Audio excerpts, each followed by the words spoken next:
Like the predatory marketing on insulin resistance is like, can't look at a carb without like blowing up, can't, be able to eat carbohydrates again, like store body fat, unable to lose in your belly, like things like that. Like that's how they get people with insulin resistance.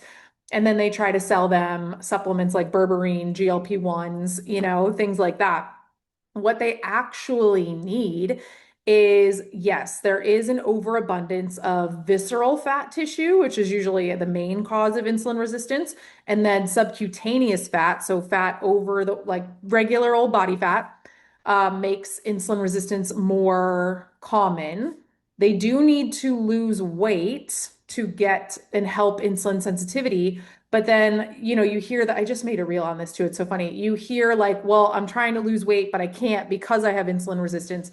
And really what it is just they don't really know their nutrient intake. Like we absolutely need to track to see if we are in a calorie deficit and to make sure we are, because insulin resistance can drive up cravings. And then we kind of eat the things, we zone it out, we don't really pay attention, and it is putting us into more of a surplus than a deficit. So tracking and keeping aware of that is really important. They need protein and fiber. Like those are the two things you should be paying attention to the most.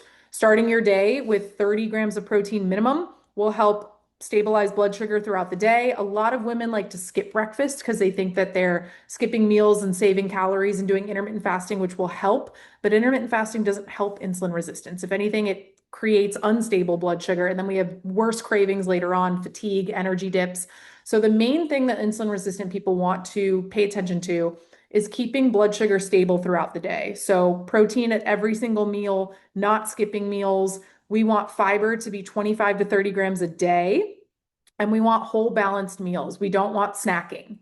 If we think about how the body uses insulin and blood sugar, every time we eat something, it spikes and comes back down, right? With meals, that's fine because they're separated by hours. But if we're constantly snacking and grazing, we're getting these little stupid spikes and they're not balanced. They are probably refined carbs. Maybe they're nuts, maybe it's just chips or pretzels, right? So we get that high spike and then it immediately crashes below normal. And that's when we get the cravings and the fatigue and the tired and the more insulin for fat storage. So we really just need a balanced meal plan, making sure we're in a deficit, protein and fiber heavy. That's on the nutrition side. Exercise side, I'm probably going to say this for every single case. So get used to it. Strength training and walking. Strength training and walking. Cardio too. HIIT cardio is actually pretty great for people with insulin resistance.